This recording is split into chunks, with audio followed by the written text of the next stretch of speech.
So welcome back, Joey's Wine Rack. I'm Joey. I'm Joey Paisano, as a matter of fact, not just any Joey, because there are many Joeys. There's only one Joey Paisano. We've got special guests. We have the lovely Rachelle. Yay! We have the awesome Ben, Beer Ben. Yay! Beer. From our previous little episode. Excuse me. Shut. Now we're going to the second half of the show. We're going to taste a couple wines too. Beer and wine. You're not really as far off as people might want to think. And for me personally, I like doing some other things. I like doing things a little differently. I'm not normal. Anyway, beer, love beer. I don't know nearly enough probably about beer. Ben is my expert, so I'm going to ask Ben if I have some questions. But I've been doing wine for a long time. Way back, thought I was making wine. Way too sweet. Those of you who've tuned in before, I don't dig sweet wines because I'm sweet enough. Can you believe that? I'm not a big fan of sweet wines. I don't do a lot of whites wines, but when I do, I want something that's maybe a little bit different, has a little something to it. Virtually anything we've been talking, offset about stories and all that sort of stuff. So what I really like, a couple things. I want to try something that not everybody has tried, usually, and I want to try something that's maybe got a story behind it.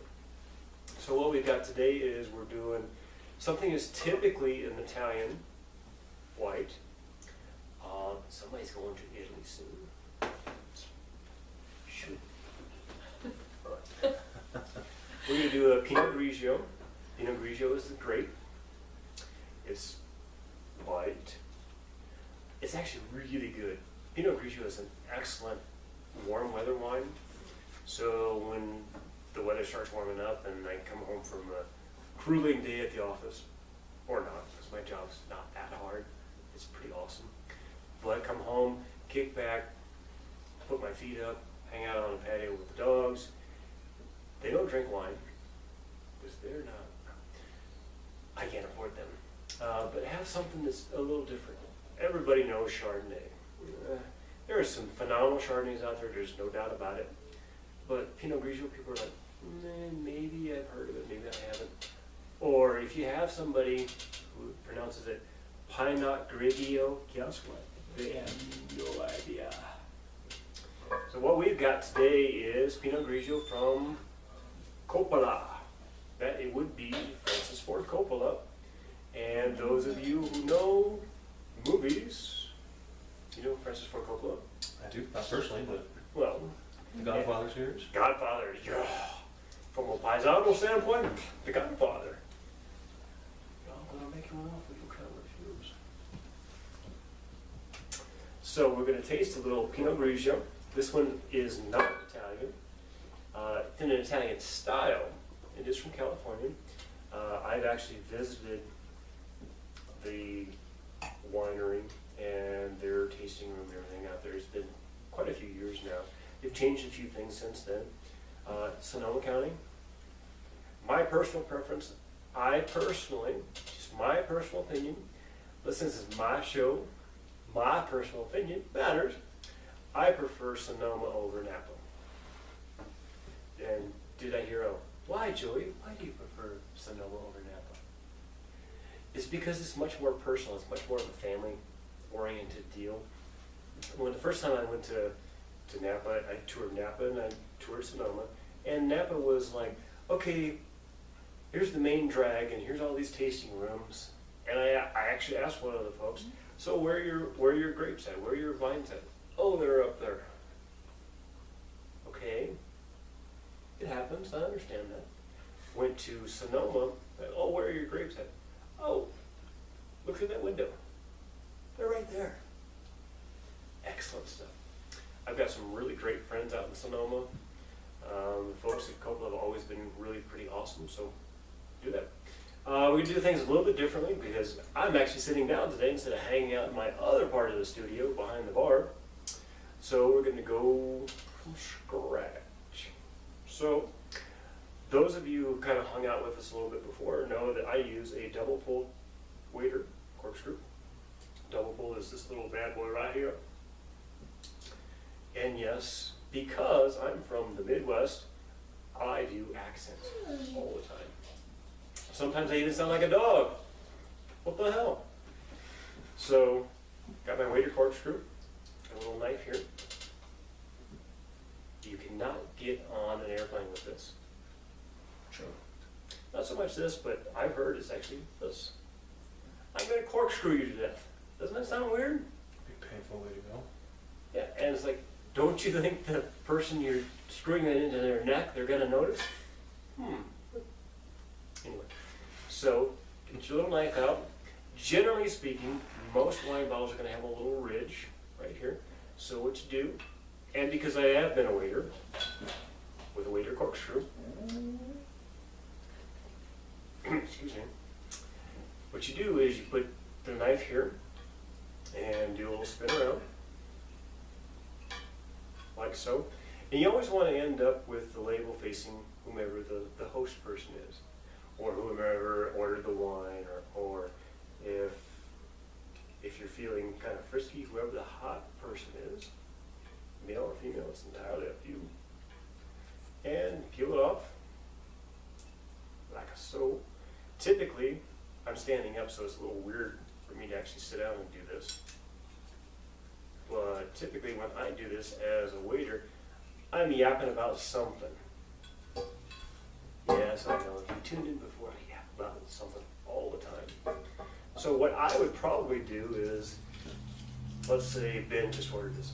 So Ben, what we're looking at today, you ordered the 2012 Coppola Pinot Grigio. Excuse me. I was thinking Pinot Noir. Pinot Grigio. Did you know Francis Coppola, or Francis Ford Coppola, is the director? Because he got bored, apparently, and decided to get into this. Actually, his family's been into wine for quite some time. So it's really kind of cool, and his daughters are into it, his family's into it. We can go on and on and on, but they actually purchased, not too distant past, Inglenook. And for those of us who are old like me, you've heard of Inglenook, and it had, at least for a while, it had a weird connotation. It was like Inglenook. Ooh. It's actually really cool, and the property they've got out there is phenomenal. They really put a lot of money and time into it, so it's really cool. So what we ended up doing, and I'm going to stand for a second. So I've taken the foil off. In this case, I took all of it off. So do one of these, and you're always presenting the label to whomever you're looking at, or whomever ordered it, because they're going to check it out, kind of see what's going on. So because we got a double pull, means you got to pull it twice, right? So halfway, and then one more, and it's a much cleaner pull. It's not that pop, and you're spilling crap everywhere and like that. Back in the day, and I even used to say this too, even on this show, you want to sniff the cork. You can, you don't have to. You're not going to be really weird, but you want to, as the person who's presenting it, you want to go, oh, okay, so you pull that off. There you go, sir. You smell it. What do you smell?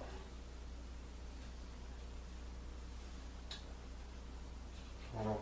A cork. The cork, yeah, it doesn't smell, but this doesn't have a strong wine smell. And typically white doesn't, but if it smells like a wet dish rag or a wet dog or something, no so bueno. So we've got drop stop. This is what I use. I know it sounds like a commercial again. Thank you, my Swedish family. So a little, I call it crumb. It's actually still perfect.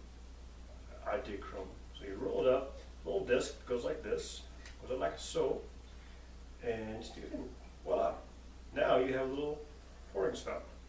Because Ben is the one who ordered it, I'm going to go to him first. If he hadn't ordered it, or it was a bunch of ladies who decided, I'd definitely go with the lady first. But in this case, here you go here. I'm going to shut up so you can hear this.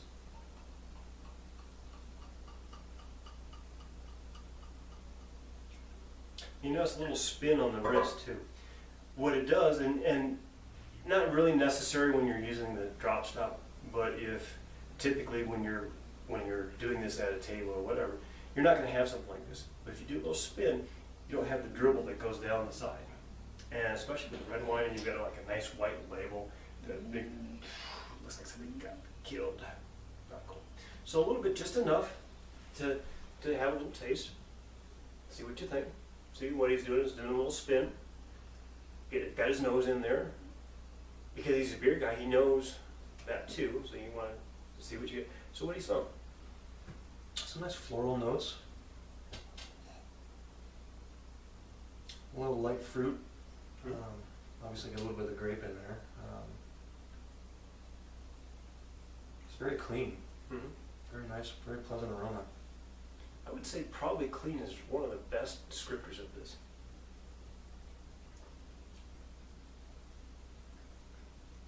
Nice and dry. Not overly so, but definitely get that light fruity kind of flavor to it. So I don't know much about wine or descriptors of wine, but that's a very nice, very smooth wine. And for the lovely young lady, and we'll let you do a little taste as well before for everybody.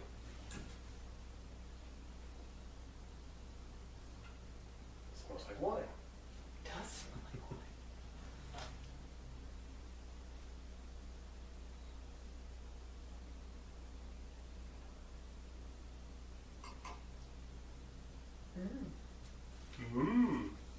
It's good. Warmer weather. Is this something that I personally would drink during winter? No, because I don't typically drink wine. In my realm here, in my kingdom, I have, in round numbers, 6 cases of red and half a dozen bottles of white. So, that's just how I roll. But I really do like this because, and you said clean. So, and you had kind of alluded to some of the things with making the beer. What kind of changes things for wines in general is how it's aged. This is going to be something that's going to be aged in stainless steel, so you don't have the woody taste to it. And that's kind of what I alluded to when I was talking about the Chardonnay earlier, is they age them in oak barrels. Could be American oak, could be French oak. Is that in my head? But what happens is especially white wine, red certainly does, there's no doubt about it, but white wine especially really sucks in whatever it's being aged in. So if you have a lot of oak, it gets this big, huge feel to it, and it's like, yeah. And it really is very, very hard to figure out something to drink with it, to eat with it, because okay, yes, a glass of wine by itself is okay, but if I'm going to have a glass of wine by itself, it's going to be something that's crisp and clean and summery in my idea. Now, that being said, I love to cook, and I like doing wine with whatever I'm eating and stuff like this. Something like this is going to be really awesome with seafood, something that maybe doesn't have a just overpowering sauce to it. You wouldn't want to have shrimp frandiallo as an example. It's a big spicy red sauce. Wouldn't hold up. But sauteed scallops, maybe in a butter sauce, even like a chicken formaggio, so boneless breast of chicken, a little bit of prosciutto and cheese. It would really bring that out. Are you hungry yet? Yes, he likes to cook. And my cameraman too. Just a little shout out to them. By the way, I can't do this by myself. Well, I could, but it's better with my cameraman. So say hi, cameraman. Hi. Hi. So a little bit more.